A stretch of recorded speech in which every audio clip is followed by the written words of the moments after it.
everybody. I'm Tara. I've been invited to moderate for today. So I just wanted to start off with a land acknowledgement. So we acknowledge that the University of Alberta is located on Treaty 6 territory and respects the histories, languages, and cultures of First Nations, Métis, Inuit, and all First Peoples of Canada, whose presence continues to enrich our vibrant community. And I'd like to say thank you to Astellas for their support of the ATI seminar series. Today's speaker is Dr. Noreen Singh. Dr. Singh was born in Ottawa and completed the majority of her medical training in Western Canada. She earned both her Master of Science and MD degrees from the University of Calgary, followed by residency training in general internal medicine at the University of Alberta. She subsequently completed fellowships in gastroenterology at the University of Manitoba and in transplant hepatology at the University of Alberta. Dr. Singh is currently an assistant clinical professor in the Division of Gastroenterology at the University of Alberta. Her research focuses on transplant hepatology, and she is pleased to share her work with you today. So join me in welcoming Dr. Singh. Thank you very much, Tara. And good afternoon, everyone. Thank you very much for the ATI for having me today. I really appreciate the opportunity to share kind of my research a little bit and kind of what my hopes are for our transplant program. I'm just going to share my slides. Give me one moment. Okay, I hope everyone can see my slides. So again, thank you very much for this opportunity. My talk today is titled No Patient Left Behind, Equity in Liver Transplantation. So as Tara has kindly said, I've been lucky in my training. I've been kind of all throughout Canada, and I've been to London as well. So I've been trained in transplant and non-transplant centers. So I've gained an appreciation for managing patients in both transplant and non-transplant centers. So I hope to bring my experience and kind of show you what the landscape is kind of in liver transplant as well, and to hopefully we can go through and talk about it together. So again, thank you for the land acknowledgement. Tara has done that, so I'll move on. I do not have any conflicts of interest, and I will not discuss any off-label use of any drug or devices. So hopefully by the end of this talk, we'll be able to describe geographic, ethnic, and gender-related determinants that contribute to disparities in liver transplant, summarize the current Canadian evidence on inequities in liver transplant referral and access. And really what I want to end off with is really developing strategies to monitor, enhance these post-transplant outcomes. Because yes, I can talk about kind of some of the inequities, but what are we going to do about it is really what I hope to bring about at the end of my talk. So, as you know, our liver transplant process includes many, many different steps. So, just to kind of summarize, so you have your pre-transplant referral. So this is anywhere kind of, as you know, at the University of Alberta, we have a large catchment area. So we have a referral that's made to our transplant center here in Edmonton. Then those patients will undergo a formal assessment. Then they'll be accepted on the wait list. But even on the wait list, they can be delisted for many reasons or declined, which again, I will not go into. Then being on the wait list, they'll be transplanted and then they'll have a post-transplant follow-up. So the liver transplantation process is not quick, but it is a process at the end of the day. So really my goal overall is to see just to make sure that yes, we have equity in each of these steps that occur to obtain a transplant.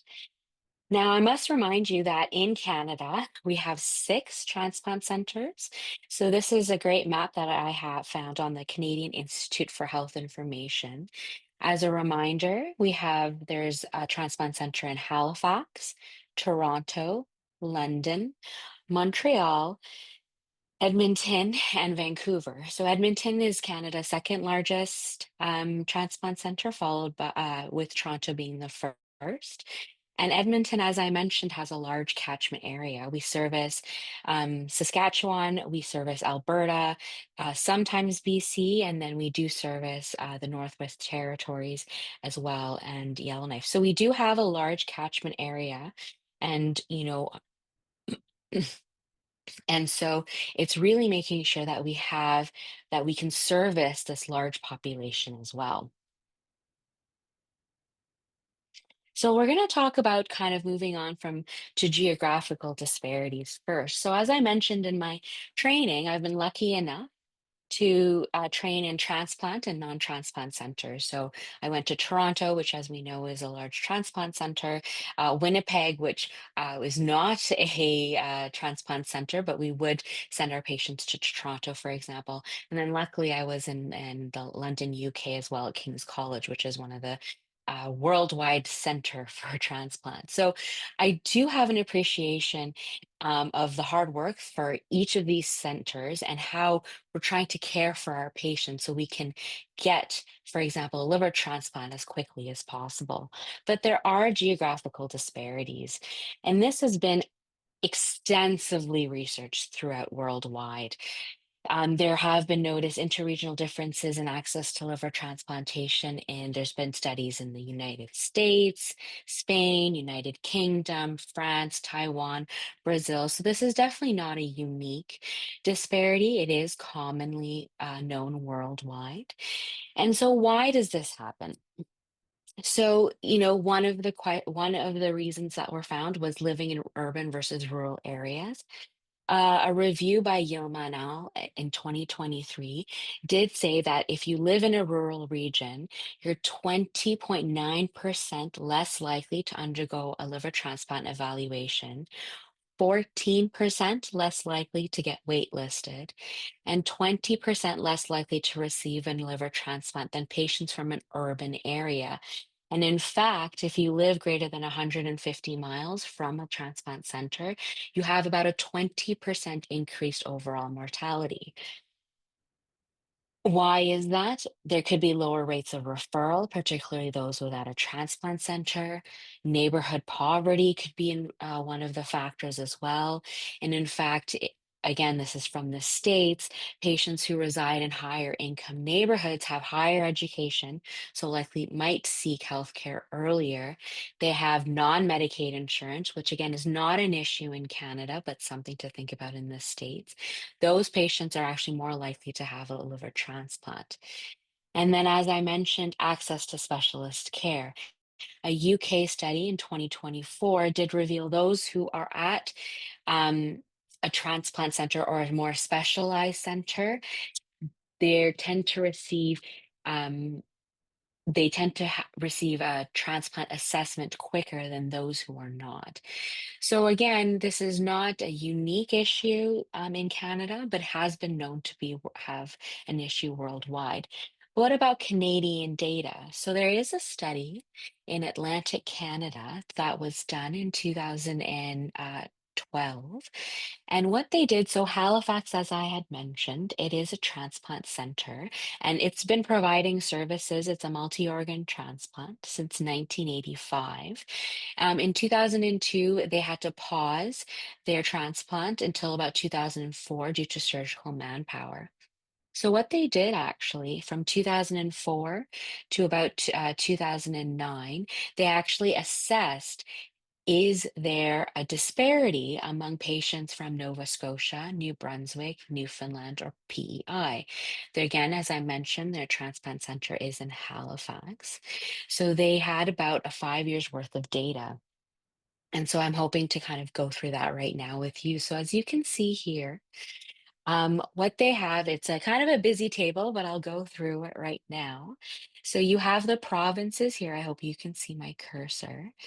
And then they have the 2006 census population. They have divided it as referrals assessed, assigned to waitlist, and transplanted.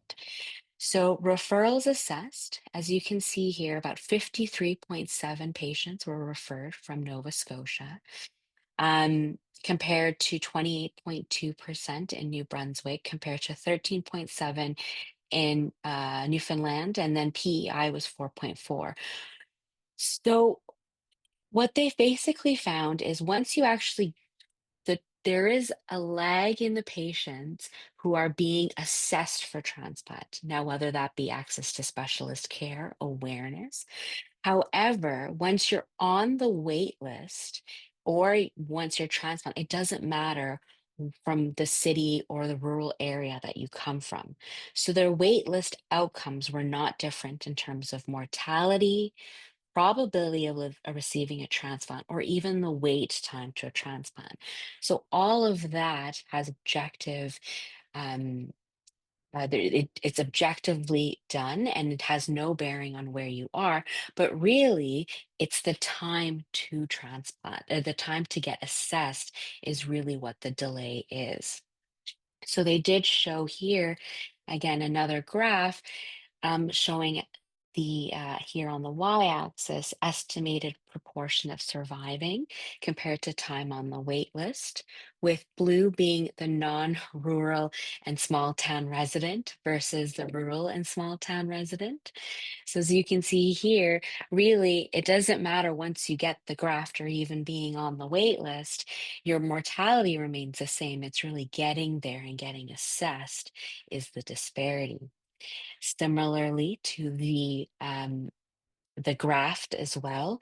Again, the graft liver, it doesn't matter if you're from a small or larger town, it doesn't matter. And they did a multivariate Cox regression analysis saying that the candidate's gender, age, comorbidities, pre-transplant MELD score, and even HCC are not predictors for post-survival outcomes. So then it begs the question, do we need more doctors? Do we need more gastroenterologists and hepatologists in Canada in order to decrease that inequity? So a study done by Burnside et al. In 2023, and again, this is Canadian data, did say identified the gastroenterologist in Canada. So again, this is from 2023. So we have 853 gastroenterologists that were identified in Canada. One third of them were female. 1 in 4 specialists graduated from medical school before 1990. And they found that Quebec, and I'm sorry, this is very kind of small down here, but Quebec actually had the largest concentration of gastroenterologists, about 2.9 to about 100,000 people, followed by Alberta, Nova Scotia, Ontario, BC, PEI. Unfortunately, there's no gastroenterologists that were identified in the territory, so the Northwest Territories, Yukon, or Nunavut. So really, could it be the lack of GI and hepatologists? Now, again, I must say the study did not differentiate between hepatologists and gastroenterologists, so I can't comment on if that would make a difference. But something to keep in mind that from the time from assess referral, it could be a lack of just awareness of the issue. And so increasing that awareness could hopefully decrease this disparity in Canada, at least. So now moving on to, are there ethnic disparities among this liver transplantation process? To be honest, there's not many studies just in Canadian studies. So I will be doing just a review on studies that have been present, but mostly it's in the United States. So just as a caveat to that. So, one of our own Dr. Brahmania in Calgary actually had a lovely paper published in 2024, which was really addressing these health disparities in managing chronic liver disease. And I like this paper because it really did comment on some of the existing data and the existing ethnic disparity data that I hope to draw your attention to, mainly for the management of chronic liver disease, not necessarily for the transplantation process, but um, we can take that and kind of apply it here as well. So again, this is a very busy slide, so my apologies, but I'll go through it as well. So for hepatitis C population, we do recommend universal screening as of baby boomers. However, the existing data does show that Black, Hispanic, Asian, and young women are less likely to be screened. There's lack of patient and provider education. Hepatitis B, again, we recommend vaccinations for all persons. However, the rate of hepatitis B are known to be lower in socioeconomically disadvantaged groups. MASH is kind of the new, MASH is kind of becoming one of the more common causes of liver disease. Now, we don't recommend population level screening at this time, but what we do find is that among minority groups, type 2 diabetes, obesity, and social vulnerability factors, they are higher among, again, minority groups here. Alcohol-associated liver disease, unfortunately, it is more prevalent among racial and social minorities, and there is a gap in screening of AUD. Again, there can be many different reasons for that. Cultural language barriers as well. Among cirrhosis, again, this is from the American data, but underinsured and uninsured without any access. Those patients are less likely to receive care. HCC, so neighborhood disadvantage along patients that are Black, Hispanic persons have an increased risk of HCC and unfortunately have a late stage diagnosis. And then liver transplantation.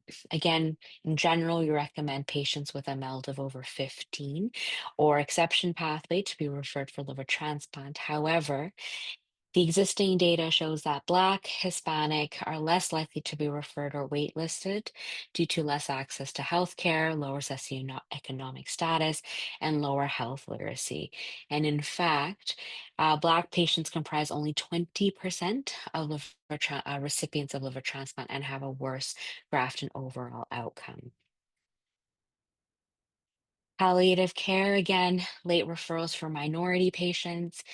Pediatrics, I'm an adult hepatologist, but they have found that Black, Hispanic children have delayed listing, increased waitlist mortality, and less likely to receive a living donor. And then sexual and gender minorities, the incidence of hepatitis A, B, and C is higher, again, as I mentioned, due to the underuse of vaccinations. So what about some Canadian data? So currently, again, as I mentioned, some of my research is in just assessing our transplant program. This is preliminary data, but and again, to keep in mind in context, according to the 2021 Canadian census, about 26.5% of the Canadian population are visible minority. So just keep that in mind.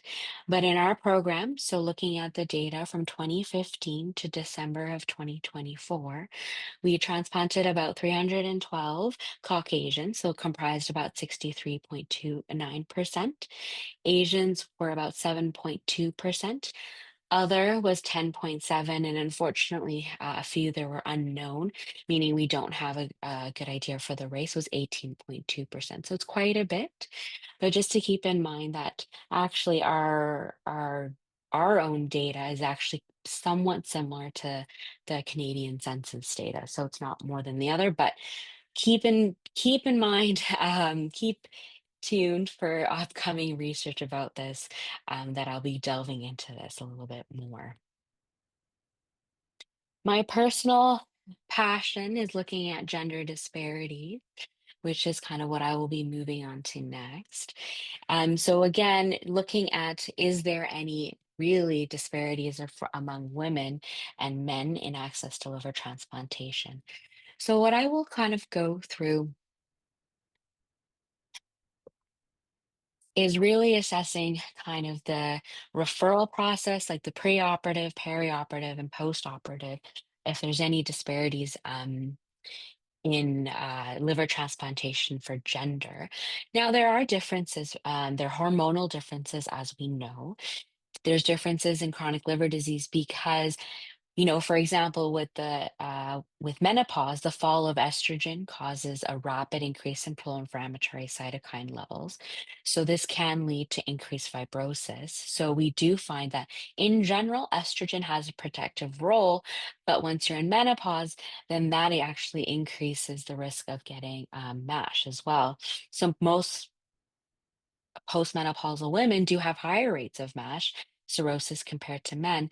Unfortunately, though, we do find that MASH is still, women still constitute a higher proportion of waitlisted patients as MASH is the primary diagnosis. So there are some hormonal differences as well. So we're going to go into that, and then we're going to go delve into kind of the indications for liver transplant, psychological factors, and really the differences on the wait list. So a literature review that I did a few years ago kind of showed that in general, so if you can see my table here, the summary of findings. So we have women and men. In general, men tend to be have more prominent of alcohol-related liver disease. As I mentioned, MASH or NASH at the time, women too tend to have a little, were diagnosed with MASH a little bit more at 23%.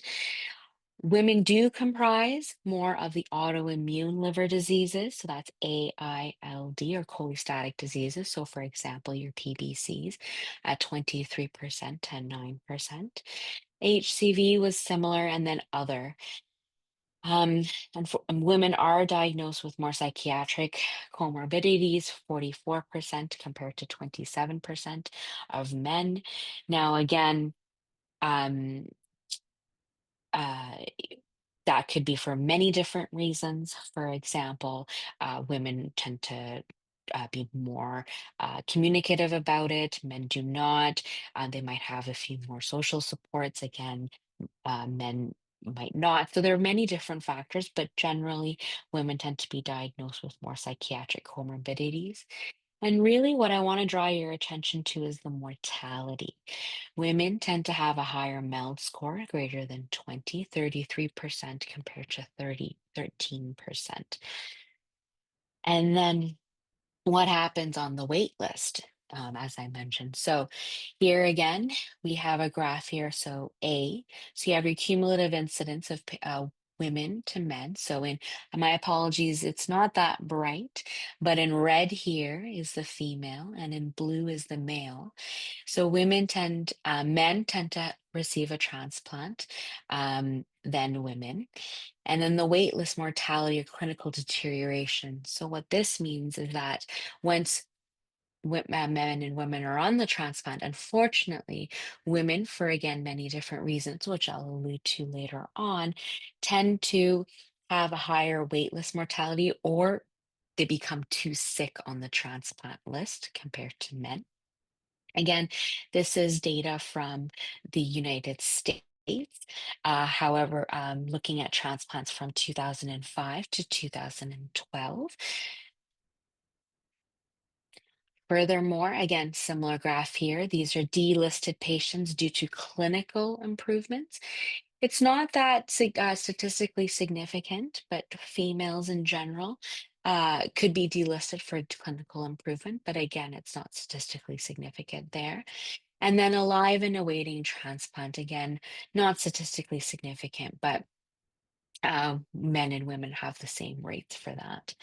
So really, again, this is American data. However, it does show that, as I mentioned, men tend to receive a transplant and then women tend to have a higher waitlist mortality and or clinical deterioration. Now, why is that? So as I had mentioned, women were 20% less likely to be transplanted. And again, women tend to have a 10% higher risk of being delisted due to deterioration. There are few different reasons, which again, I'll allude to. But what about the Edmonton data? Again, keeping into context, about 50.6% of the Canadian population are females. So from again 2015 to about December 2024, we had about 312 liver transplants that were Caucasians. 240 of them were males, 72 of them were females. Asian, interestingly, more of them were females. And then other, again, we had more females, so 84.6%. And then unknown was 87 to 2. Again, these were not coded. Um, But interestingly, why is that we're having Asian and others more females? Again, it could be access or awareness for the liver transplantation process. But in general, we did find that Caucasian males were more likely to be transplanted than females in Edmonton here. So why are females not being transplanted as much compared to males? So one is our size. In general, women are smaller. Women are shorter than men, so we do require smaller organs, which are in short supply.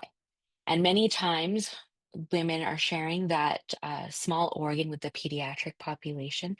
Thus, there's a lower availability for size appropriate grafts.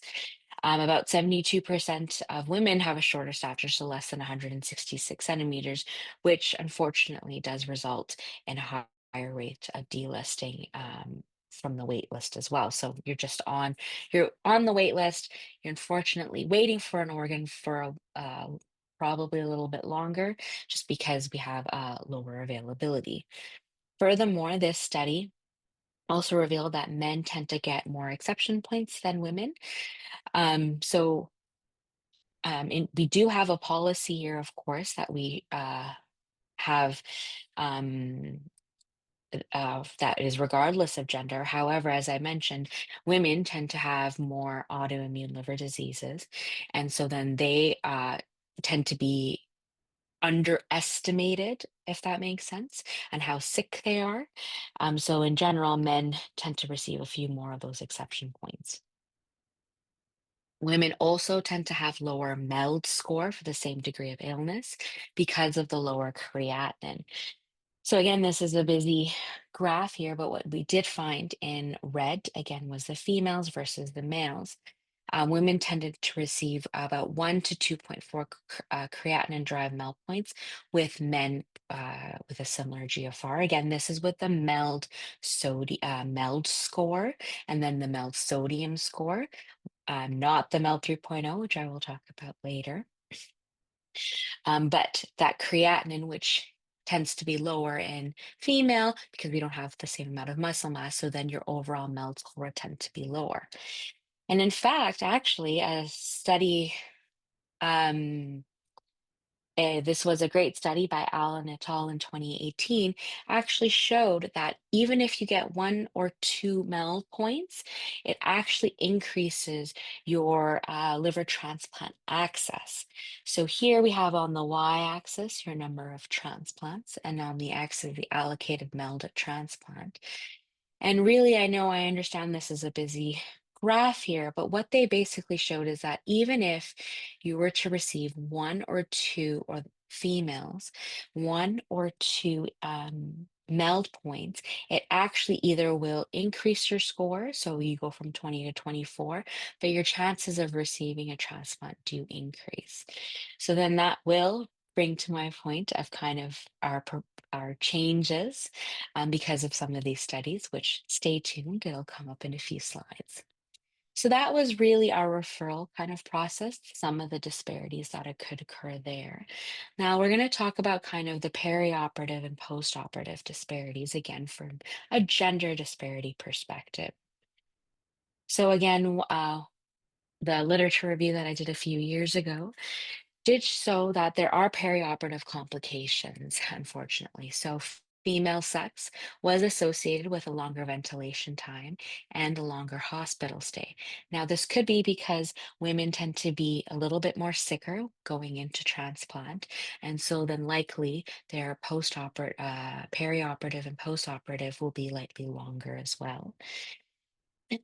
In respect for frailty and sarcopenia, it's really unknown. So there's really been no studies to compare frailty after liver transplant, but in general, women with cirrhosis have lower subcutaneous adiposity, so fat, and have an increased risk of sarcopenia. In terms of rejection, again, we're unsure about the sex differences. We do know that female sex and younger age are associated with late onset cellular rejection, but really there's been no good studies looking into that. Renal dysfunction, yes, there is a difference among sex. So, as I had mentioned, women tend to have lower creatinine. They need to be a little bit more sicker to get the same MELD score. So, female sex has been found to have an independent risk factor for stage 3 or higher CKD at about 5 years after liver transplant. Cardiovascular disease, there's been no good studies looking at that. Malignancy, again, unknown, um, but following liver transplant, again, men greater than the age of 50 are at higher risk of developing hematological, skin, male reproductive, and throat malignancies. On the other hand, females are at risk of developing gynecological breast and lung cancer.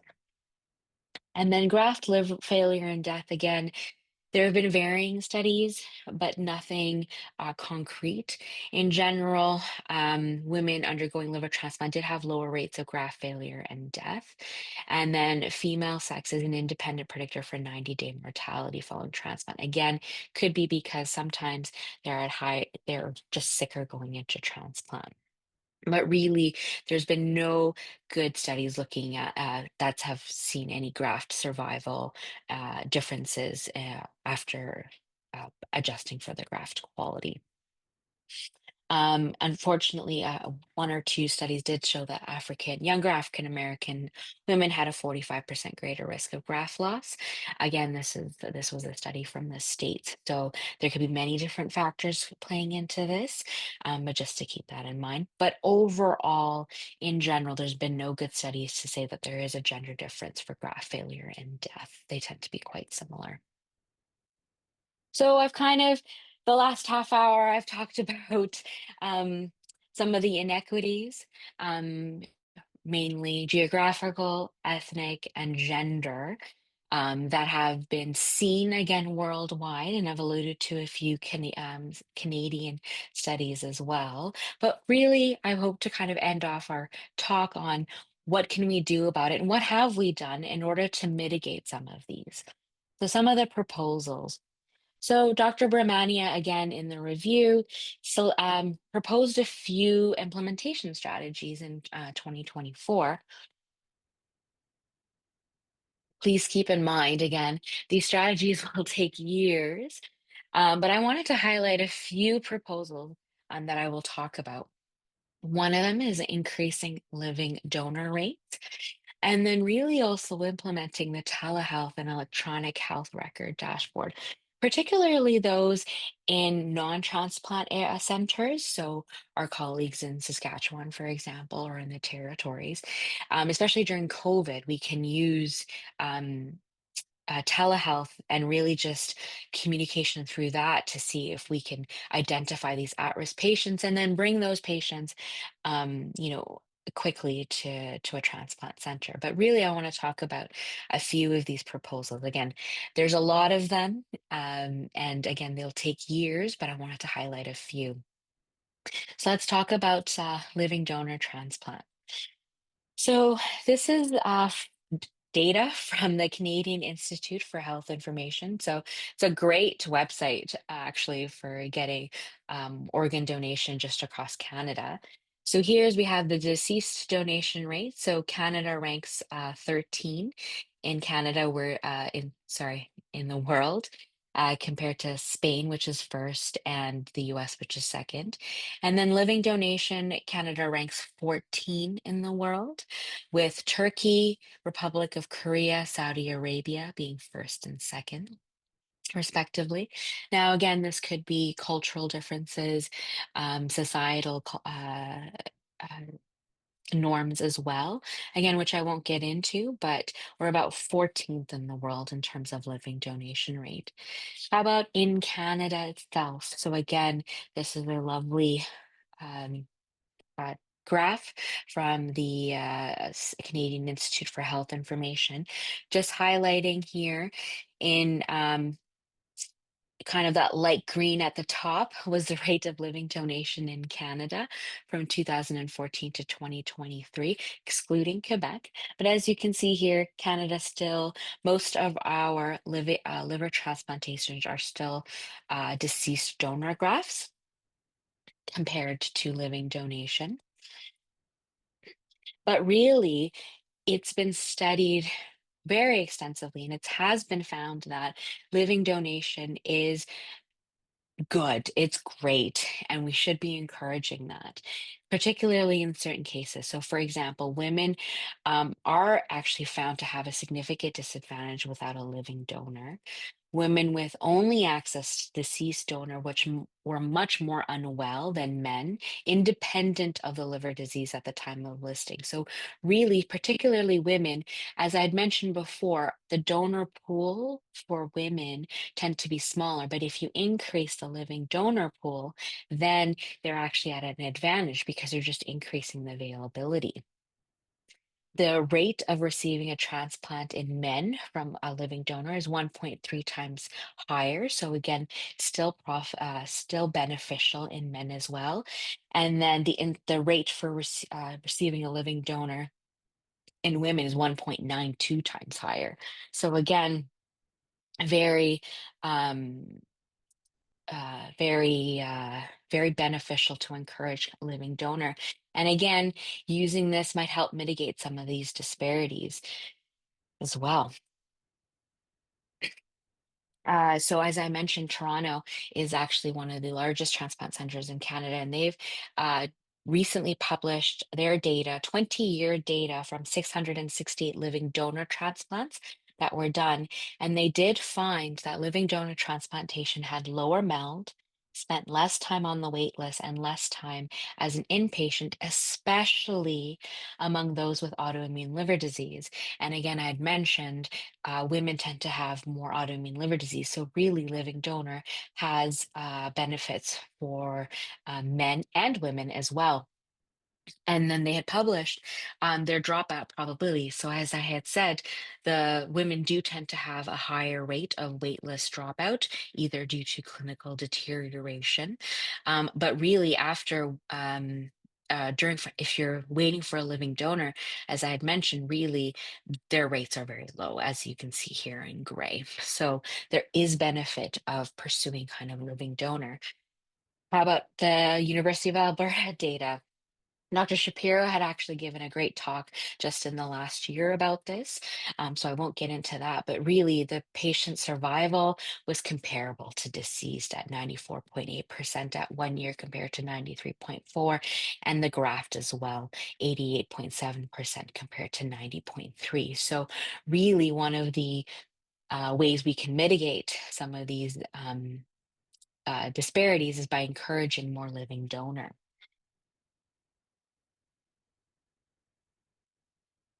One of the other proposals that we have is referring patients who are frail and aggressive for aggressive nutritional and exercise interventions. Our very own Dr. Tandon has the OPAL study, which is the online rehabilitation for liver cirrhosis. So, really referring these patients earlier on for aggressive nutrition and exercise intervention can hopefully help reduce their perioperative time as well. And again, this could be done regardless of geography because it's an online study.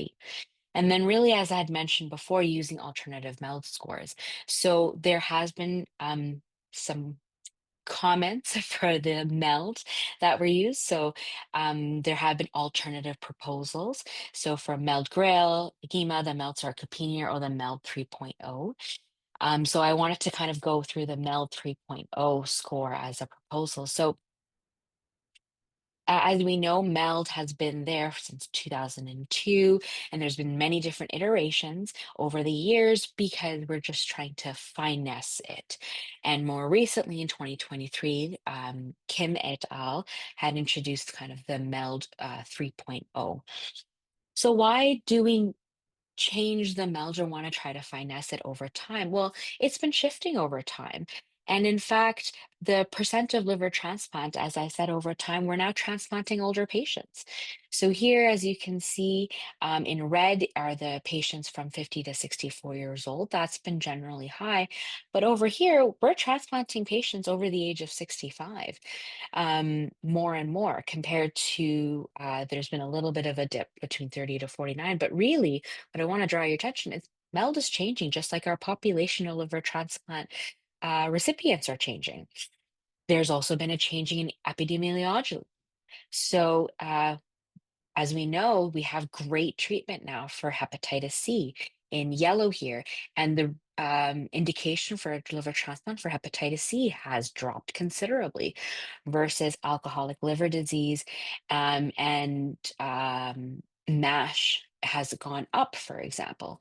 So really, our the etiology of liver transplantation requiring liver transplantation has changed as well.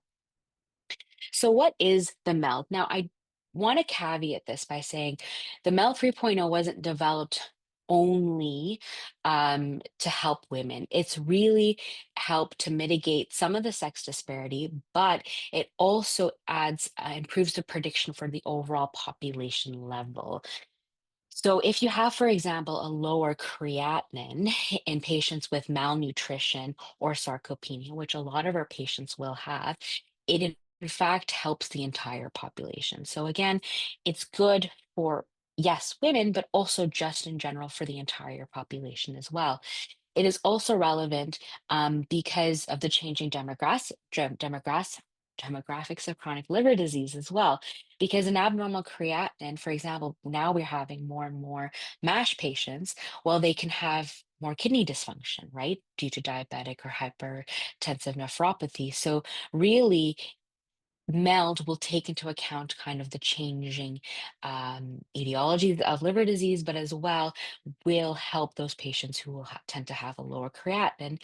And as well, it also looks into the inclusion between the albumin, creatinine, and between the bilirubin and sodium.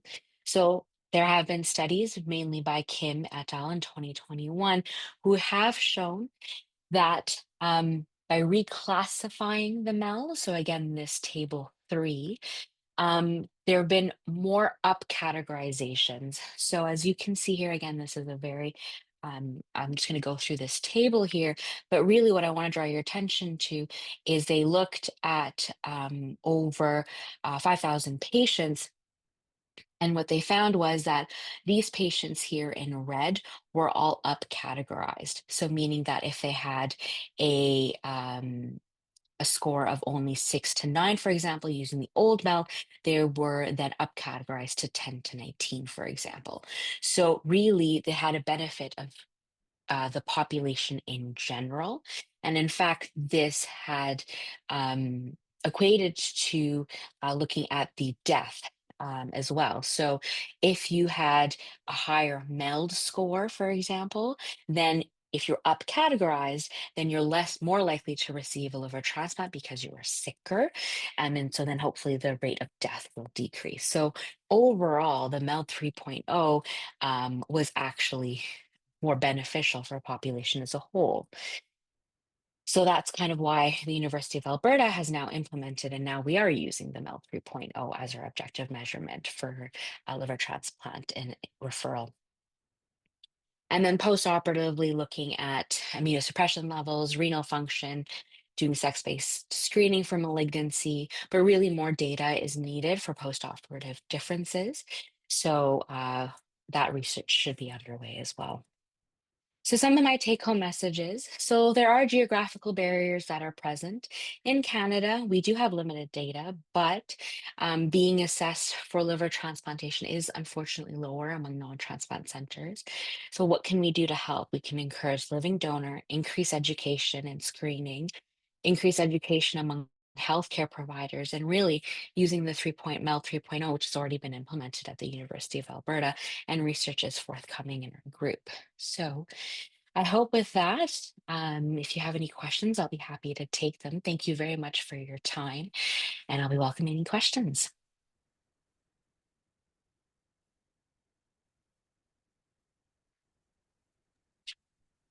Thank you so much, Dr. Singh. So I am just having a look in the chat, and I see Dr. Davudi put a link there for Dr. Shapiro's presentation.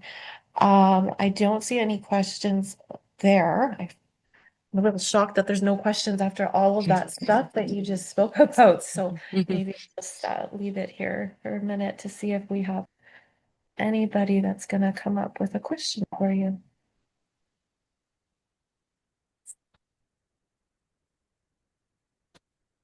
Yeah, you mentioned that U of A is using MELD. Is this the only center? No. So as far as I know, Toronto, I believe, is using the MELD as well. I don't know about the other sites in terms of Halifax or BC, but I know Toronto's also using it. And then, Dr. Christie, are there specific interventions to improve living donor access to female patients specifically? That's a great question. So, I believe uh, really the first thing I think specifically at our center is really just increasing awareness.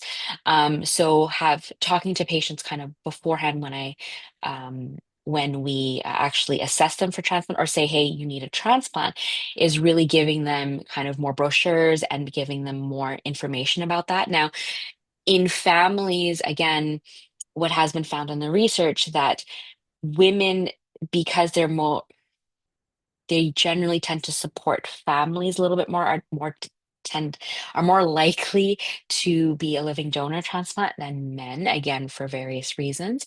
However, um, really, it's just overall awareness, I would say, in this case. But in general, women do tend to have a bit more advantage if they pursue kind of the living donor compared to men.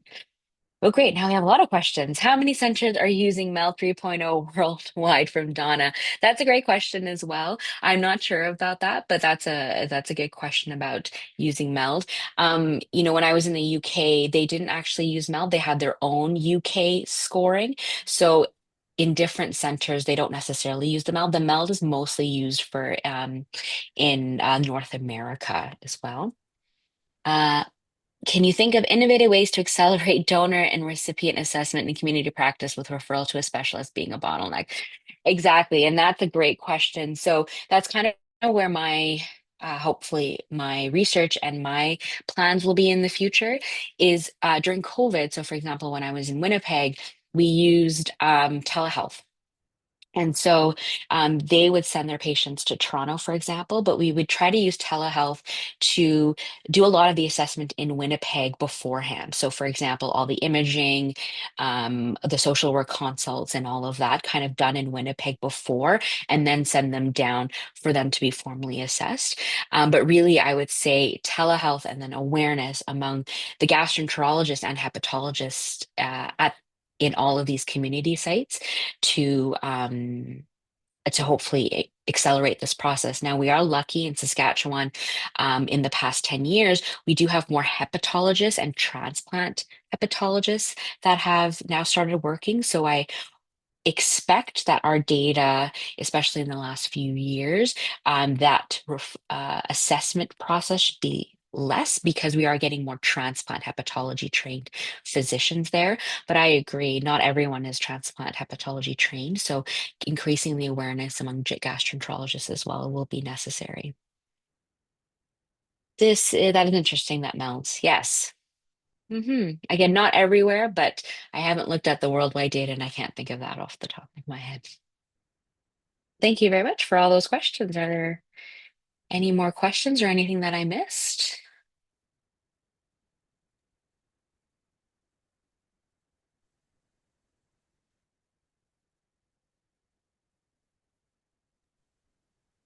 I don't think you missed anything, but I find your presentation very, very interesting, and I will be looking for it to be on YouTube so I can watch it all again because I am one of your data points there. Thank you.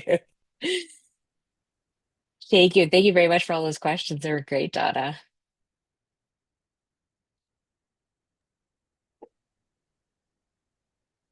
Okay, we still have about 10 minutes left, so I don't want to cut anybody off, but I just want to echo the sentiment that it was a wonderful presentation, and I think we all appreciate that you took time to spend with us today, Dr. Singh. So I'm just going to have another look in the chat box.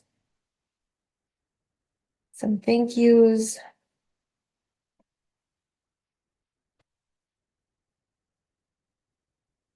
Buddy, anything else to ask before we close things up? And if not, I just wanted to Dr. Debuty's put it here in the chat, but just to say it out loud, please join us on October 22nd for a seminar session featuring Dr. Rahul Mehra, who will be presenting on Are You Willing to Cross the Finish Line? And there is a link there for registration. So one final time, any closing comments or any questions? I think that was it. Yeah. Thank you so much. Thank you very much. Yeah. Thank you very much. Thank you, everybody. Have a good day.